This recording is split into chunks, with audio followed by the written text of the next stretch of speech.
Hello everyone, ABS की पाठशाला में आप सभी का स्वागत है। हम लोग भौतिक विज्ञान में कक्षा 12 के भौतिक विज्ञान में चैप्टर 2 पढ़ रहे थे, जिसके 3 पार्ट हम लोग देख चुके हैं।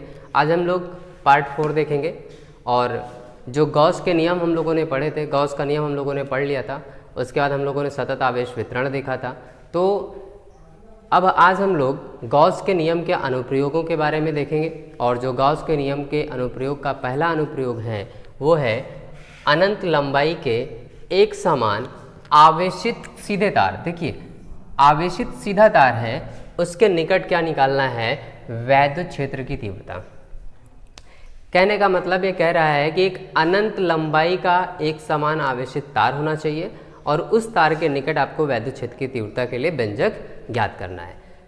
हमने एक फिगर लिया है, ठीक है। तो यहाँ पर आप ये जो देख रहे हैं, ये सपोज इसको कंसीडर कर लीजिए L।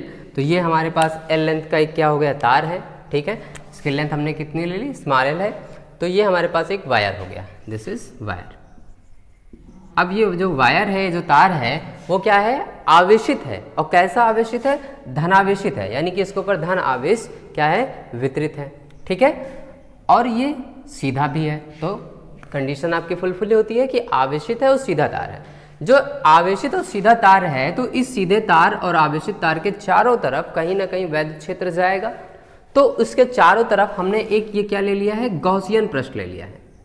एक ये क्या ले लिया है हम लोगों ने? गॉसियन पृष्ठ। गॉसियन पृष्ठ।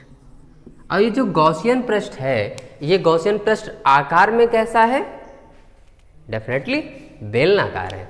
तो गॉसियन पृष्ठ हमारा एक बेलनाकार हो गया।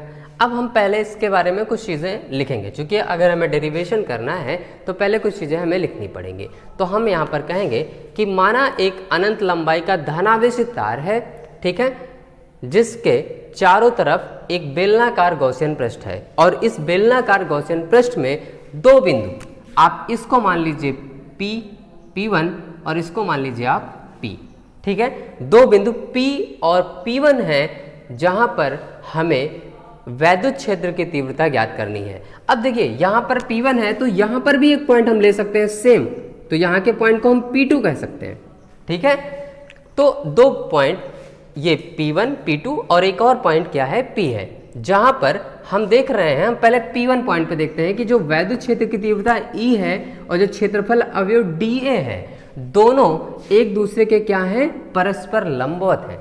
दोनों एक दूसरे के परस्पर क्या हैं? लंबवत हैं। जो केस इस P1 पॉइंट पर है, वही केस कहां पर होगा? P2 पॉइंट पर भी होगा। और P पॉइंट पर अगर हम देखें तो P पॉइंट पर हम देखेंगे कि जो वैद्युत क्षेत्र की तीव्रता और क्षेत्रफल अवयव है, दोनों एक दूसरे के क्या हैं? समांतर है। इतनी बात समझ में आ गई? तो यही जितनी चीज़ें हमने बताई हैं, यही आपको क्या करना है? अपनी थ्योरी में लिखना है। और एक बात और इंक्लूड कर देनी है कि जो गॉसियन पृष्ठ हमने माना है, एक गॉसियन पृष्ठ बेलनाकार जो है, इसकी ऊंचाई कितनी है? L है। क्लियर है? अब चलिए हम लोग निकालते हैं सबसे पहले P1। अच्छा हाँ, एक मिनट समझिए, अगर हमें क्या चाहिए? वैद्युत क्षेत्र की तीव्रता। तो क्या होता है, अक्सर डेरिवेशन के लिए हम लोग फिर क्या करते हैं? एक सीक्वेंस से लगाना शुरू करते हैं। हमें अगर कॉन्सेप्ट पता हो कि एक्चुअल में करना क्या है, तो चीज़ें थोड़ी सी आसान हो जाती हैं। तो देखिए, हम एक कॉन्सेप्ट बनाने की कोशिश करते हैं कि कैसे किसी भी चीज़ को रटे बिना हम समझ लें। चाहिए क्या हमें? वैद्युत क्षेत्र की तीव्रता चाहिए। क्या चाहिए? वैद्युत क्षेत्र की तीव्रता। अब अगर वैद्युत क्षेत्र की तीव्रता चाहिए, और अगर हम सबसे पहले क्या कैलकुलेट कर लें? फ्लक्स कैलकुलेट कर लें। और आपको पता है कि फ्लक्स के फॉर्मूले में E आता है कि नहीं आता है? हमने पढ़ा है F EDA। डिफाई कर लीजिए, तो डिफाई EDA होता है। यानी कि अगर हमें फ्लक्स किसी तरीके से पता चल जाए तो हमें वैद्युत क्षेत्र की तीव्रता पता चल जाएगी। तो हम सबसे पहले क्या करेंगे? इन्हीं दोनों बिंदुओं पर क्या निकालते हैं? फ्लक्स। और उसके बाद तीसरे बिंदु पर फ्लक्स निकालते हैं। तो चलते हैं, फर्स्ट ऑफ ऑल हम लोग फ्लक्स निकालते हैं। तो कहां पर हम लोग फ्लक्स निकालेंगे? P1 और P2, चूंकि दोनों एक ही जैसे हैं, तो P1 P2 पर पहले फ्लक्स निकालते हैं। तो फ्लक्स क्या होगा? फ्लक्स मतलब वैद्युत फ्लक्स, ठीक है। अब क्या होगा? छोटा सा क्षेत्र है ये, तो फ्लक्स भी हमारा क्या होगा? छोटा होगा। क्या होगा? d phi is equal to vector E dot DA vector. Clear है? यही तो होगा। अब देखिए, डॉट प्रोडक्ट है तो चूंकि हमें पता है कि vector A dot vector B is equals to होता है ए बी कॉस थीटा, होता है कि नहीं? तो यहां पर भी हम कर सकते हैं इसको E D A cos theta. अब देखिए यहां पर थीटा कितना है, ऑफकोर्स 90 है, तो आप यहां पर कितना रख दीजिए थीटा के प्लेस पे 90, तो कितना आ जाएगा ई डी ए कॉस 90। और हम सब जानते हैं कि वैल्यू ऑफ कॉस 90 इज 0, तो कितना हो जाएगा हमारे पास e D a into 0, that mean 0। तो फ्लक्स तो भाई P1 पर कितना हो गया, 0 हो गया। और सिमिलरली अगर हम P2 पे कैलकुलेट करेंगे तो भी कितना ही होगा, 0। अगर दोनों पॉइंट P1 और P2 पर फ्लक्स 0 है तो क्या वहां से वैद्युत क्षेत्र की तीव्रता कैलकुलेट की जाएगी? कितनी निकलेगी? 0 निकलेगी। ऑफकोर्स यहां से भी आपको कितना मिल जाएगा, 0। जो P1 और P2 पॉइंट है, चूंकि यहां पर फ्लक्स 0 है इसलिए वैद्युत क्षेत्र की तीव्रता भी क्या होगी, 0 होगी। इसका मतलब है इस आवेशित तार के जो दोनों ये वक्राकार पृष्ठ आप देख रहे हैं, इन वक्राकार पृष्ठों पर जो है P1 और P2 बिंदुओं पर वैद्युत क्षेत्र की तीव्रता कितनी होगी, 0 होगी। अंतिम बिंदु P बचा है, उस पर भी निकाल के हम लोग देखते हैं कि क्या होगा। जो बिंदु P है वहां पर एक जरा हम लोग देखें तो हमें दिख रहा है कि जो वैद्युत क्षेत्र की तीव्रता E है और जो क्षेत्रफल अवयव dA है, दोनों के दोनों एक दूसरे के कैसे दिख रहे हैं, समांतर दिख रहे हैं। तो यहां से भी हम लोग निकालते हैं वैद्युत फ्लक्स। वैद्युत फ्लक्स कितना होगा, d phi is equal to vector E dot dA vector होगा। क्या लिखेंगे इसे हम लोग, E D A cos theta. और चूंकि यहाँ पर दोनों एक दूसरे के समांतर हैं और अगर समांतर होते हैं तो एंगल कितना होता है, 0 डिग्री होता है। तो यहाँ पर भी आप 0 ले लेंगे तो क्या आ जाएगा, ई डी ए कॉस 0। अब कॉस 0 की वैल्यू कितनी होती है, कॉस 0 कितना होता है, 1 होता है। तो हमारे पास आ जाएगा ये ई डी ए किसके इक्वल, डी फाई ई के इक्वल। ये तो निकला इस छोटे से क्षेत्र के लिए। अब हमें जो है वैद्युत क्षेत्र की तीव्रता चाहिए, तो वैद्युत क्षेत्र की तीव्रता के लिए पहले हमने आपको बताया कि फ्लक्स निकालो। अब फ्लक्स हमारे पास कैसा है, छोटा है, और छोटे फ्लक्स को भी हमें क्या करना है, बड़ा करना है। तो लिखेंगे कुल वैद्युत फ्लक्स, कुल वैद्युत फ्लक्स। इसका मतलब इस पृष्ठ से गुजरने वाला कुल वैद्युत फ्लक्स कितना होगा, तो लिखेंगे surface integral D phi E, surface integral D phi E is equals to surface integral A, area के रेस्पेक्ट में कितना आ जाएगा, ई डी ए। तो यहां से हम लोग इसको ऐसे भी लिख सकते हैं डी ए, ठीक है। अब देखो ये जो वक्राकार पृष्ठ है हमारे पास, ठीक है, इस वक्राकार पृष्ठ, बेलन के वक्राकार पृष्ठ का क्षेत्रफल कितना होता है, 2 पाई आर एच होता है कि नहीं होता है।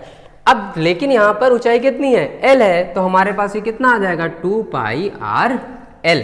तो डी के प्लेस पे हम लोग कितना रख देंगे, ई into 2 pi R L. Clear है। अब डी फाई ई किस में कन्वर्ट हो जाएगा, फाई ई में कन्वर्ट हो जाएगा, ठीक है। फिगर को थोड़ा हम एरेज किए दे रहे हैं।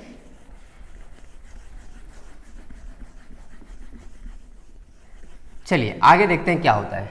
देखिए phi E is equal to निकला E into 2 pi R L. अब देखिए चाहिए क्या था हमें, वैद्युत क्षेत्र की तीव्रता चाहिए थी। तो वैद्युत क्षेत्र की तीव्रता अगर हमें चाहिए, ई इज इक्वल टू कितना हो जाएगा भाई, फाई ई अपॉन में कितना आ जाएगा, 2 पाई आर एल आ जाएगा कि नहीं। अब जरा फाई ई के बारे में हम लोग बात कर लेते हैं। चूंकि फाई ई हमें पता है कि कितना होता है, क्यू अपॉन एप्सिलॉन नॉट होता है। और अभी हम लोगों ने देखा कि हमें वैद्युत क्षेत्र की तीव्रता किसके लिए निकालनी है, अनंत लंबाई के सीधे तार के लिए।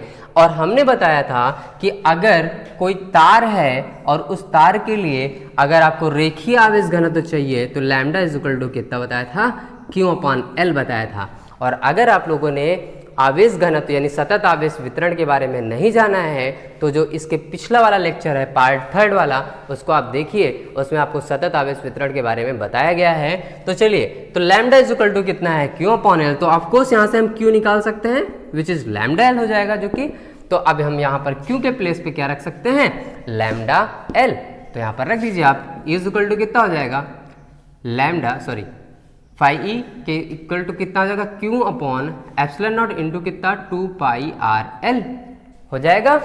अब इसको हम और सॉल्व कर लेंगे, क्यू के प्लेस पे कितना रख के लैम्डा एल, तो आ जाएगा lambda L upon 2 pi epsilon naught R L.